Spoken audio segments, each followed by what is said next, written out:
खाऊंगा और सीखूंगा भी। तो मैं परिचित होना चाहता हूँ स्टार्टअप में फिरोजपुरी नेपाल कपिल वस्तु से, और हमारे जो गुरु हैं दुर्गा प्रसाद पुरी, उनके लिए जोरदार ताली।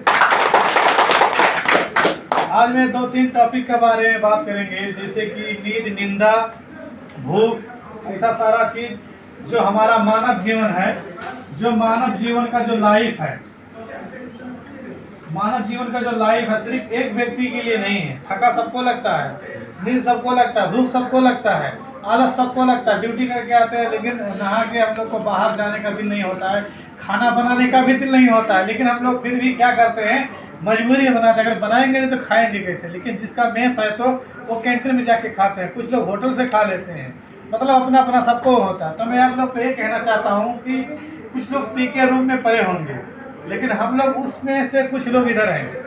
तो मैं इसमें ये कहना चाहता हूँ कि ये दुनिया में, जैसे कि करेला मालूम है ना आप लोग को, ये हम लोग एक घर में खेती करते हैं, एक जो जंगल में मिल जाए उसको खेकसी बोलते हैं। क्या बोलते हैं? खेकसी। वो मतलब वन का करेला है। तो इसी तरीके से जानवर होते हैं, जानवर भी 2 प्रकार का होते हैं। जैसे गाय हम लोग गाँव में पालते हैं, लेकिन हरिण वो भी एक प्रजाति है, तो वो जंगल में मिलते हैं। तो इसी तरीका से जैसे हमारा ये हाथ का फिंगर 5 है, सही है ना, लेकिन पांचों बराबर नहीं है। तो हम ये भूल जाते हैं कि जितना भी लोग समाज में हैं उनको हम बोलेगा कि आप लोग और रिएक्शन करो, सब लोग रिएक्शन नहीं करेंगे, क्योंकि जैसे हमारा ये 5 फिंगर बराबर नहीं है, ऐसे ही संसार में लोग बराबर नहीं है। सबका अपना अपना दिमाग छोटा बड़ा होता है। कोई आदमी हमेशा फ्रीडम रहना चाहता है, उसको शरीर में कुछ भी थकान, कुछ भी परेशानी, कुछ भी दबाव में रहना नहीं चाहता, अपने आप को फ्रीडम रहता है। चाहे उसको आज खाएगा कल भूखे सोएगा, उसका मतलब नहीं है।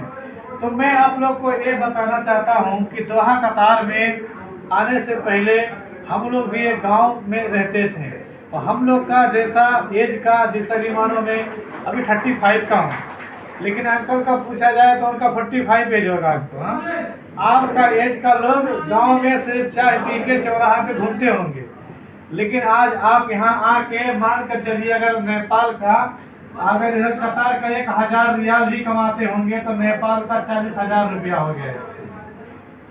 नेपाल में 40,000 का नौकरी लेने के लिए हम लोग को अच्छा स्टैंडर्ड पढ़ाई होना चाहिए, और कितना लोग को पास जाके पाँव पकड़ना चाहिए कि सर मेरा सिफारिश कर दीजिए। एक खरदार का या के मतलब प्यून का नौकरी लेने के लिए कम से कम 10 बाबू को हाथ जोड़ना चाहिए, और उनको कहे हुआ पे अगर वो बोलेंगे रात है, दिन को रात बोलेंगे तो हमको रात ही बोलना पड़ेगा।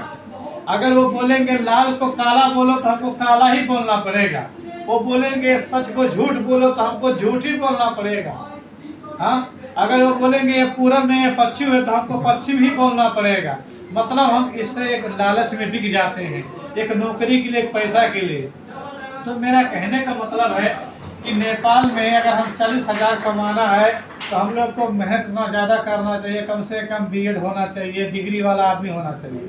फिर भी वो 40,000 रुपया पाने के लिए कम से कम 4-5 लाख रुपया उसको घूस देना चाहिए। उसके बाद जाके उसका नौकरी लगेगा। नौकरी लग जाएगा तो उसको फिर बड़ा बड़ा पार्टी देना चाहिए, घर में पार्टी नहीं, होटल का पार्टी चाहिए। तो मैं आप लोग को ये कहना चाहता हूँ, ये अर्थात बात है कि हम लोग थोड़ा चेंज सोचा अपने ज़िंदगी में। यार फलाने गाँव है विदेश में, फलाने गाँव है विदेश में, हमको भी थोड़ा जाना चाहिए। ऐसा इसके लिए हम लोग पासपोर्ट बना के विदेश में आया। जो भी सुख दुख हम लोग को ऊपर पड़ता, हम लोग कमाते हैं, घर में रहेंगे उधर भी 10 दिन काम करते हैं, 20 दिन घूमते हैं, लेकिन कतार में हम 26 दिन, 27 दिन, 30 दिन का काम करते हैं, इसके लिए हम लोग को पैसा मिलता है। तो मैं आपको इसमें भी किसी किसी को 2000 सैलरी मिलता है, किसी किसी को 3000 सैलरी मिलता है। 3000 सैलरी का अगर पैसा जोड़ा जाए तो मालूम है 1,20,000 से ज़्यादा हो जाता है। और 1,20,000 नेपाल में अगर नॉर्मल देखा जाए तो लोग का सैलरी नहीं है, मतलब सीडीओ का सैलरी 60,000 है, ठीक है। और हमारे जो नेपाल के प्रधानमंत्री अभी बैलेंस शाह बने हैं, उनका भी 70,000 सैलरी महीना का है। तो मैं आप लोग को ये कहना चाहता हूँ कि जो मुठ्ठा टेक है उसको दादा दीदी कुछ नहीं, मतलब उसको ABCD भी नहीं मालूम, उसको चुनाव भी नहीं लड़ना है, लेकिन वो आज 10 साल कंपनी में काम कर दिया है तो उसको 2500-3000 सैलरी ऐसे कमा रहा है। लोग बहुत कमा रहा है।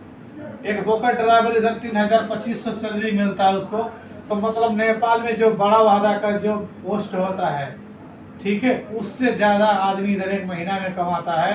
तो मैं आप लोग को ये कहना चाहता हूँ कि इधर का जो पैसा कमाते हैं लोग दिखता क्यों नहीं है, वो ईमानदारी से कमाते हैं, वो खर्चा में चला जाता है। लेकिन उधर जितना कमाते हैं उधर आधा ऊपर से लेते हैं, आधा नीचे से लेते हैं, तो उनको दिखता है। लेकिन जो नहीं लेते हैं उनको जहाँ का तहाँ है, मतलब जैसे का पहले घर है वो 1 तल्ला से 2 तल्ला भी नहीं हुआ है।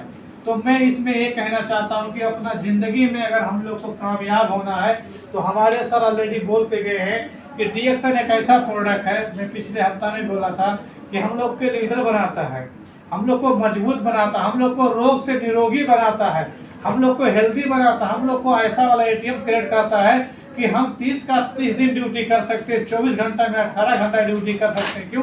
जब बॉडी हेल्दी रहेगा तो हम जहाँ भी रह के काम कर सकते हैं।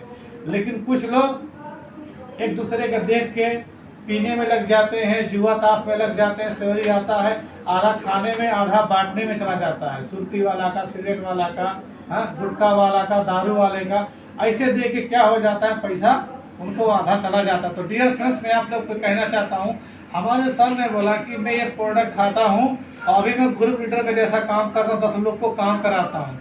ये क्वालिटी कहाँ से आता है? ये डीएक्सन में आके उन्होंने इधर जो आके स्टेज में जो शेयर करते हैं, तो उन्होंने क्या किया, उधर जिधर ड्यूटी करते हैं लोगों को समझाने का उनका अंदर ताकत आ गया। ये चीज़ मेरा भी जिंदगी में एकदम लाटा आदमी है, किसी के सामने नहीं बोलने वाला बंदा, लेकिन डीएक्सन में आके मैं अपना जिंदगी में एकदम नीचे से उठ के इधर तक पहुंच गया। एक कारण क्या है? डीएक्सन में आके बहुत सारा नॉलेज इकट्ठा किया, लोग के साथ मेरा कैसे बात करना चाहिए, ऐसा सारा चीज़ में किया। पहले मैं हेल्पर में जाके तारुक उठाता था, धीरे धीरे सेफ्टी में चला गया, सेफ्टी मैनेजर इंजीनियर के बाद में मैं ड्यूटी किया। कहाँ से पावर आया? वो डीएक्सन से पावर आया। ये नहीं कि मैं ओल्ड प्रोडक्ट सिर्फ ओनली यूज किया, वो लोग को भी ओल्ड प्रोडक्ट यूज करवाया, वो लोग को भी डीएक्सन में लेके आया।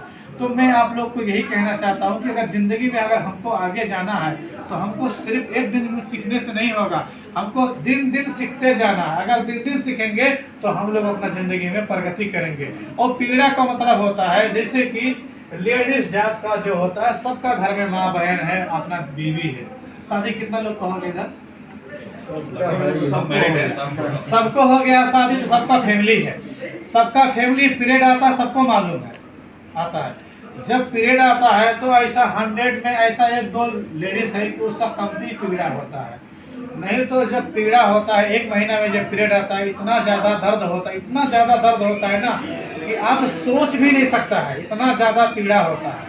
लेकिन वो लोग ज़्यादा नहीं बताता है, लेकिन कोई लोग बताता है। लेकिन अगर जिसका घर में ऐसा लेडीज में प्रॉब्लम है, अपना फैमिली में, बेटी में, बहू में, किसी का प्रॉब्लम है, अगर ये मोरंजी जूस गुनतुत पानी, मतलब हल्का मन तातो पानी, गर्म पानी में थोड़ा मिला के 2 ढक्कन सुबह शाम अगर पिएंगी तो उनका जो दर्द है, जहाँ 75 है वो 50 से 25 में, 10 में, 15 में दर्द हो जाएगा। मतलब कब पीरियड आएगा, कब पीरियड चला जाएगा, उनको दर्द मालूम नहीं चलेगा। तो मैं आप लोग को ये कहना चाहता हूँ कि अगर ये मोरंजी और हमारा अगर ये स्पालिना अगर इस्तेमाल बराबर करेंगी तो उनका शरीर में जो ब्लड नुकसान होता है, ब्लड बनाने का काम करता है, ब्लड अच्छा हो जाएगा और उनका शरीर भी हिष्ट पुष्ट रहेगा, उनका कोई बीमारी नहीं आएगा।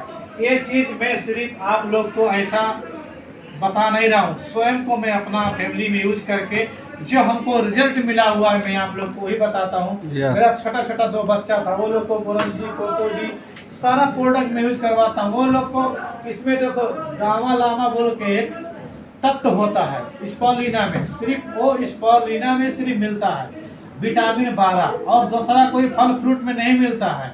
तो जो माँ का दूध में मिलता है, गामा लामा बोल के तत्व होता है, सिर्फ माँ का दूध ही मिलता है। हम लोग बड़ा हो गया है तो माँ का दूध तो भी नहीं पी सकता है, भैंस का गोरू का दूध पीता है, हमको गाय का दूध पीता है। लेकिन अगर हम स्पालिना खाएगा तो हमको विटामिन मिलेगा, वो हमको तत्व मिलेगा। तो हमारा विटामिन ए से लेके विटामिन 12 तक का जो तत्व होता है वो हमारा शरीर में हर दिन चाहिए। और हम ऐसा आज का जो खाना है हमको एक दिन में नहीं मिलता है, लेकिन अगर स्पालिना थोड़ा अगर मात्रा में यूज करेंगे तो हमारा शरीर को जो न्यूट्रिशन चाहिए वो हमको पूर्ति करेगा, और हमारा शरीर में पूर्ति हो जाएगा तो हमको कोई बीमारी नहीं आएगा, हमारा शरीर हमेशा हेल्दी रहेगा। तो बोलने के लिए बहुत सारा बात है, हमारा गुरु ऑलरेडी वेटिंग में है।